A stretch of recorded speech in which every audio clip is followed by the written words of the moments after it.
Syria के अंदर पिछले 11 सालों से जंग जारी है और पिछले दिनों तुर्की के सदर तैयब एर्दोगान ने नदरन सीरिया के अंदर सेफ जोन बनाने का ऐलान किया था।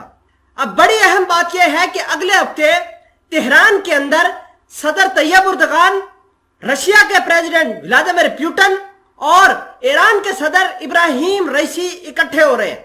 अमेरिका ने इनके दरमियान फूट डलवाने के लिए ईरान और रशिया को कहा है कि तुर्की जो सीरिया के अंदर ऑपरेशन कर रहा है उसको रुकवाए। देखिए कि अमेरिका किस तरीके की डबल गेम खेल रहा है।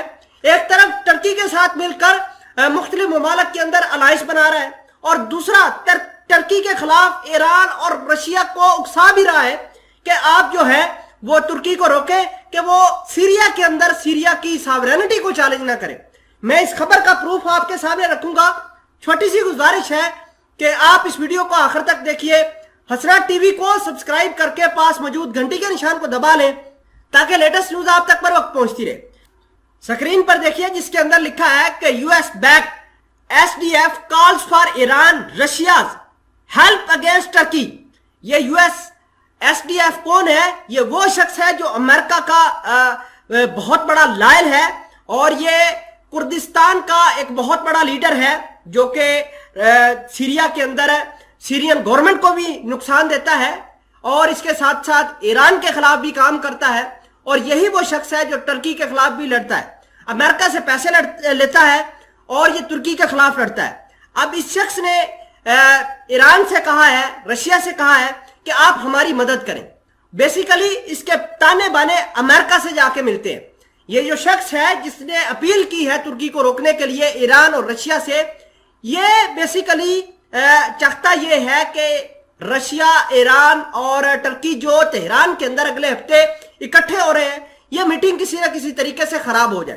खैर ये अब देखना होगा कि अगर सदर बाइडन मिडल ईस्ट के अंदर ईरान पर हमला करवाने के लिए सऊदी अरेबिया और इजराइल को उकसा सकते हैं तो ईरान का भी हक बनता है कि वो रशिया, टर्की और दीगर अलायंस के साथ मिलकर अमेरिका, इजराइल जैसे मुल्कों को नकेल डाल सके।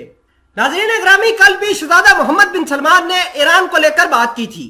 ईरान के हवाले से यह कहा था कि ईरान को किसी सूरत भी सऊदी अरेबिया एटॉमिक बम हासिल नहीं करने देगा। अगर हम बात करें इजराइल की तो इजराइल ने सदर बाइडन के आने पर यही कहा था कि आप हमें पैसे दीजिए, अमेरिका पैसे लगाए, उसी पैसे और उस फंड का इस्तेमाल करते हुए इजराइल ईरान के ऊपर हमला करेगा। और ईरान ने अपनी सपोर्ट के अंदर रशिया को लेकर आया है और इतलात तो यह भी आ रही थी कि रशिया को अपने ड्रोन देने का इसने ऐलान किया है। रशियन फोर्सेस को अपने मुल्क के अंदर तेहरान जो है वो ट्रेन भी कर रहा है। तो ये मामलात है असल में जिसको लेकर अमेरिका हजम नहीं कर रहा और अमेरिका ने मुख्तलिफ चैनल के जरिए ईरान, रशिया और टर्की के दरमियान जो है वो गल्फ बनाने की कोशिश की है जो कि अमेरिका खुद के लिए डिजास्टरस होगा।